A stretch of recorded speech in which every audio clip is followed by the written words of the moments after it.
Hello, welcome to another live session. Today we are focused on hearing and tinnitus, of course. My name is Dr. Ben Thompson, your host, and I am with co-host Dr. Ramsay Poindexter. We're going to jump right into it. If you're here live, make sure to ask us a question in the live chat. And if you're watching on the recording, you can watch the live chat history or you can leave a comment below and we'll do our best to get back at you. Dr. Ramsay, you've worked with a lot of hearing loss patients with a lot of hearing aids over the years, and you've programmed tinnitus settings for those. So I thought we could start by talking about that experience. What could someone expect going into an audiology clinic programming hearing aids if they have no idea what that's going to entail or where to start? Okay.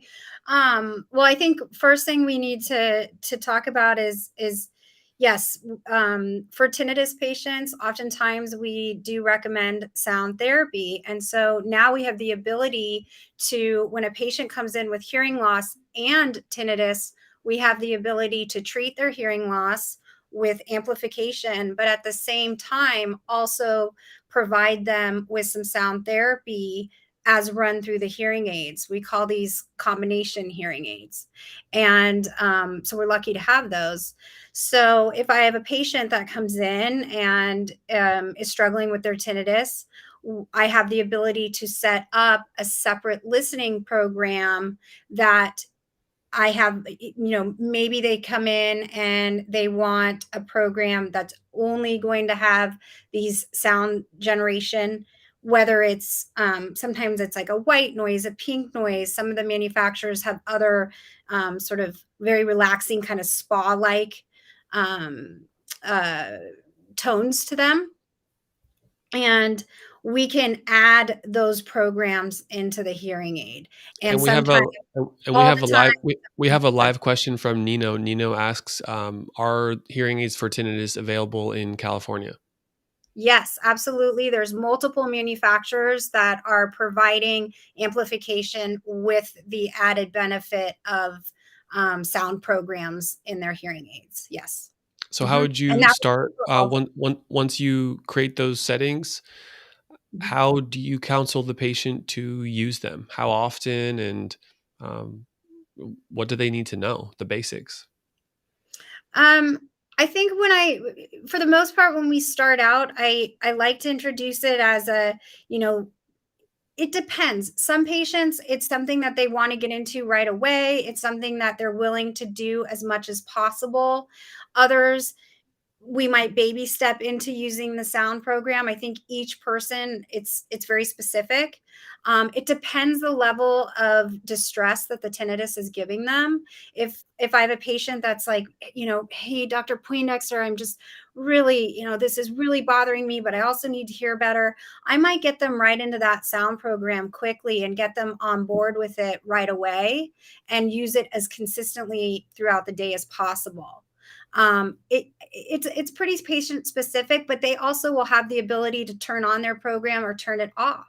So that's also nice too. So Absolutely, there's and we remote control. Mhm.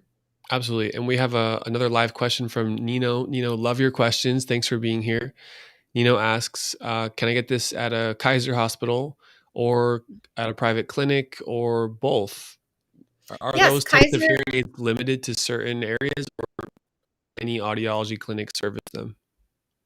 I would say at this point, any audiology clinic will have the ability to work with these kinds of hearing aids. Most of the major manufacturers that are available in, say, Kaiser, in, say, private practice, do offer these combination units. Yeah. And within all their technology levels, too, I think that's really important to note. You don't, adding these sound programs doesn't necessarily take up the cost of your hearing devices. They're in the premium price points, they're in the mid-range price points, and they are at the more economical price points. So I think that's really good for everybody to know that if they want to get a product like this, it doesn't mean they're spending for a premium device. Very important, very important, because a lot of the patients that we help have tinnitus as their problem. Mhm. Hearing loss is there, but it's not a topic of conversation for them and their family. They get a hearing test and it shows, there is some loss of hearing. And then we have this hierarchy of, well, tinnitus is my primary problem, hearing is Mhm. my secondary problem, but now I'm talking about getting a hearing aid. Well, maybe it should be called a tinnitus aid. It certainly helps and aids Yeah. tinnitus. Like you were saying, those tinnitus features are in the whole range of the product line from the most expensive down to the most affordable. Very Yeah. important point. Um, so how might um, someone understand the different levels of hearing aids from entry level to the premium and give us the perspective of this is what's typically explained in an audiology clinic setting when someone's choosing different level of technology, right? Mhm. Um, really what it comes down to is how well the hearing device is going to do in background noise. And some of the more premium technology that's available is designed to try to do a better job of really pulling that speech sound out of background noise. Um, I've been dispensing hearing aids for 20 years now, and I have seen the change in how well these devices are doing. It's not perfect. It's never going to be perfect. We're always looking to improve on patients' ability to hear a noise, because oftentimes that's the biggest issue for patients with hearing loss. One-on-one tends to be less of an issue as when they get into background noise. And so the more premium devices are designed to tackle some of those more difficult environments and really try to give the best speech clarity as possible in those when there's competitive noise. As the devices go down in technology level, which does take the price down, some of those features aren't available to give that same sound quality. Mhm. um, so that's a kind of a simple way to look at it. I could get more complicated in terms of channels and frequencies, but really, I think, would you agree, Ben, that it sort of boils down to speech understanding, clarity, background noise? Yeah, What are your thoughts? yeah, comfort in background noise is commonly cited. The ability to hear someone more clearly or more comfortably when there's complex background noise situations. And yeah, totally agree. We do have a live question here from Okay. Carlson who asks, I have a slight loss of hearing and I'm getting used to the ringing in my one ear. Should I even look at a hearing device? Well, I think considering them if you're asking that question. So hopefully we can take that one step further. Um, Ramsey, how about tinnitus? And we're assuming, yeah, they said slight hearing loss and tinnitus in one ear. How Mhm. may they benefit from a hearing device or a pair of hearing devices? How might we start that conversation? What do you think? Well, the first thing to do is to get a hearing test. So on paper, we can take a look at exactly what does that hearing loss look like and determine, is amplification even when you say slight hearing loss, sometimes that doesn't mean that amplification is going to be benefit. So just strictly talking amplification, not the tinnitus side of the product. Um, some of my patients come in with slight hearing losses, mild hearing losses, but it's enough for them to notice and they want to do something about it. So that's okay. And we fit them and see how they do. And then in addition, you also have the ear level sound programs that can be used to help the tinnitus, and it's right there on your ear all the time. You're not having to rely on apps or sound generator machines, fan noise. It's all right there. So that is nice. It's probably good that there's different price points. And so I would probably suggest, yes, get a hearing test, find out what's going on there. If we're not as concerned with treating the hearing loss and more for the tinnitus, find a good price point for a combo device that's comfortable. And it's possible that it's going to be very beneficial and therapeutic to the tinnitus and provide a little bit of extra need in the amplification department. Yeah, and reach out to have professional help. We Mhm. are available via telehealth. There's other professionals in your local area. So trust that audiologists understand the benefits of amplification and tinnitus sound therapy more than just, oh, you're using sound therapy and that makes your tinnitus a little easier to manage. Well, there's other benefits that are happening at a neurological level, and that's a real thing. I wanted to add that when we're considering using a hearing aid for tinnitus, taking a step back from a big picture perspective and looking at what are the tools or management techniques that work for most people. I would say, in terms of a singular practice, technique, or tool, hearing aids are in the top three, no doubt. And what is the downside to trying them? Usually there's not much. If you can use it for a month and it's a positive experience, or it's helping your tinnitus in real time, then that's a great sign that it's going to help you during your retraining period or Mhm. long term. So that's how I Mhm. would approach it. Fortunately, hearing aids do have a, um, a, a a trial period or a period of time, typically 30 or 45 days, when you can return it if you're not satisfied. And that's great for someone who isn't sure if a hearing aid would help with their tinnitus. The hearing Mhm. aid is one of the best ways to provide sound therapy because it keeps the ear canal open, meaning you're not Mhm. plugging or blocking your ears, which creates a strange sound quality of your own voice and all the sound is processed. But no, the hearing aid has natural openings and airways in the canal, ear canal. So the natural ambient sound can get through. And that's really what we want. We want you to hear ambient sound to help with tinnitus, and we want Mhm. to use sound therapy effectively. Yeah. It sometimes it really surprises me when I'm helping patients via telehealth and they give me feedback of, wow, the using sound therapy after a few months, I overlooked that. I thought that was too simple, or I didn't commit to it. But it's quite often to hear stories of the sound therapy part of it helped people. So don't Mhm. overlook that and find the right, trust yourself and trust the professionals and find the right thing for you. Yes. Great.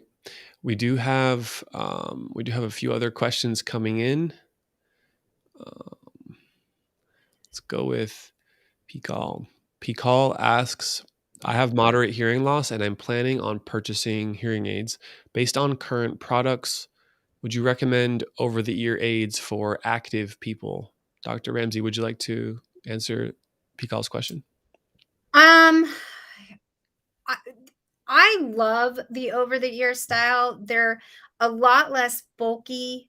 Um, we see old pictures of hearing aids and we see these giant, things on the ear. Now they have really streamlined the design of what goes over the ear. They're very small. There's a very thin wire that fits up snug against the skull. And then we put the speaker in the ear. And like Dr. Thompson was just saying, it leaves the ear rather open, so we still get to hear some of that ambient sound. We don't feel occluded, like we're talking with our fingers in our ears. So the design itself is really comfortable. If it fits properly, it's a nice snug fit for an active person. I don't necessarily think that it would be a problem. I fit tons of patients who will wear them riding bikes, doing yoga, maybe, some activities they would be having to take them out, but probably would have to take out any style hearing device with certain sports. But it's definitely a style to consider. And like Ben had mentioned earlier, all devices come with a trial period. So you do have the ability to try them. If it doesn't work out, if it doesn't work out for your lifestyle, you can try another style.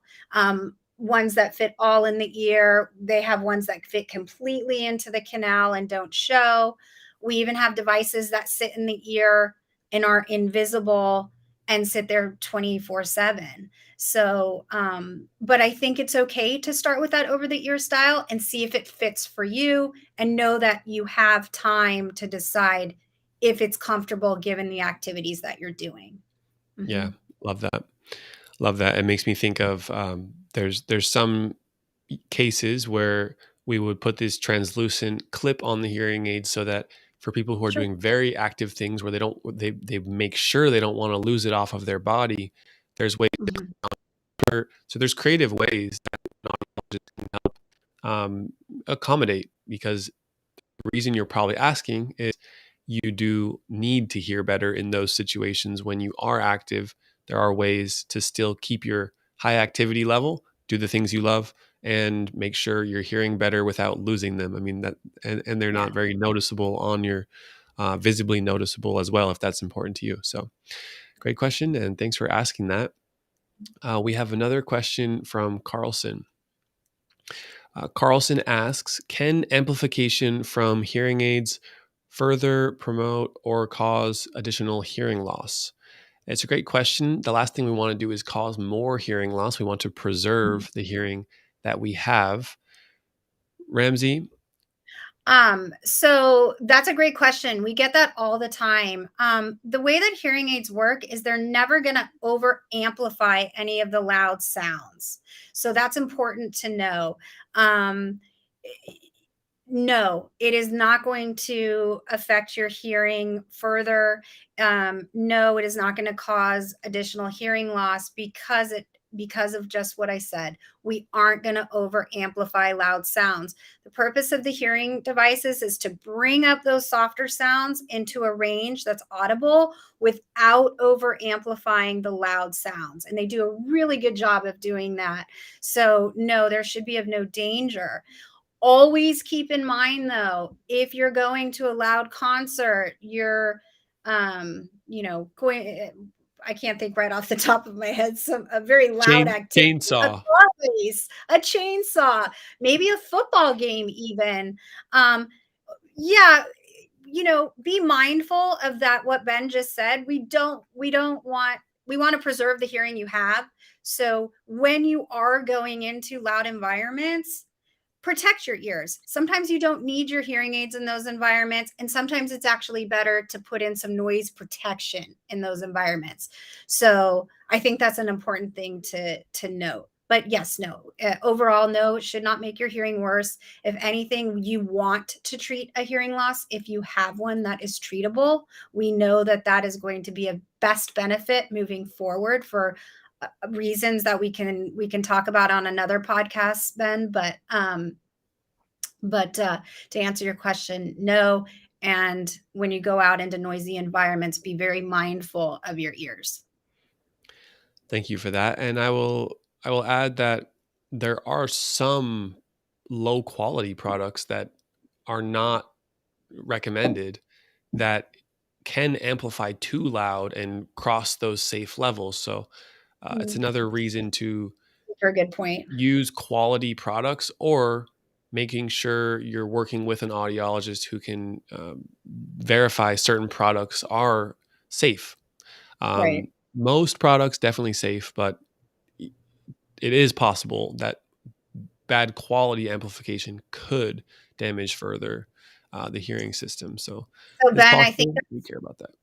so Ben, I think that's a really good point to bring up. Where might some of those where might some of those devices be? Where would you find a product like that? Because that's something really good to share. Yeah, Maybe I'm elaborate just a little bit more.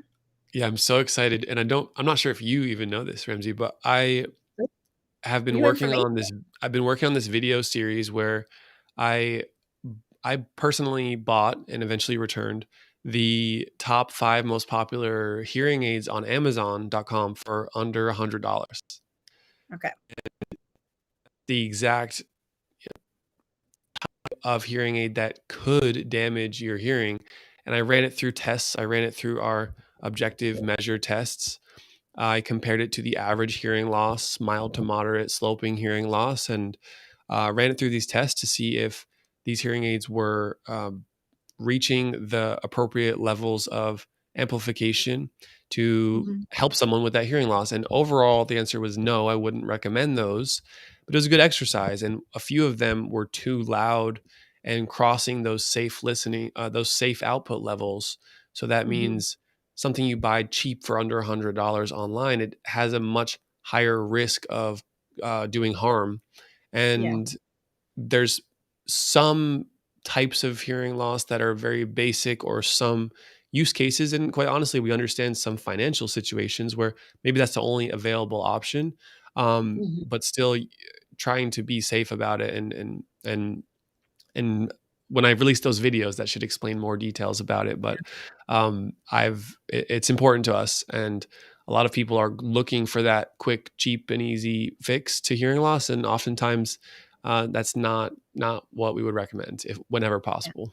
Yeah, Yeah. I think it's really important that you elaborated on that. So thank you. yeah. Thank you. And we have a comment that Pikal has watched some video reviews of some different hearing aids and videos. Thank you for being here on this live stream. And just as a reminder that Dr. Poindexter, myself, our other audiologists on our team are planning to continue with this on Tuesdays and Thursdays, 7 p.m. Eastern, 4 p.m. Pacific. And wherever you are, please be here, ask questions. It's a fun way for us to interact with you guys in our community here.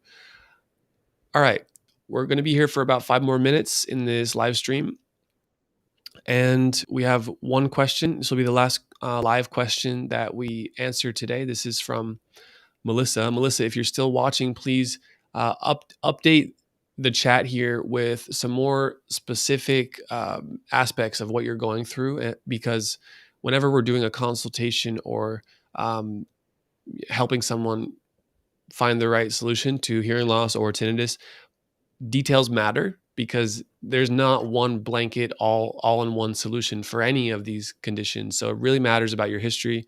So if we might ask a few follow-up questions. Okay, Melissa asks, I have high-pitched tinnitus with mild hearing loss in both ears. Which hearing aids would we recommend? She previously went to a clinic where Phonak Paradise 30, which are the entry level Phonak hearing aids, that brand was recommended. And Melissa wants to know what's going to help her. She also adds some information that hearing loss is the high frequency hearing loss in both ears. Okay. All right. So this is a fairly common situation of having high pitched tinnitus in both ears and having a mild hearing loss in both ears. It may have been the case that you noticed the tinnitus first, and that led you to get a hearing test, which eventually discovered hearing loss, which you may or may not have noticed in your everyday life. Dr. Poindexter, where would you start in a telehealth or in person consultation about given those test results? What kind of questions would you ask next?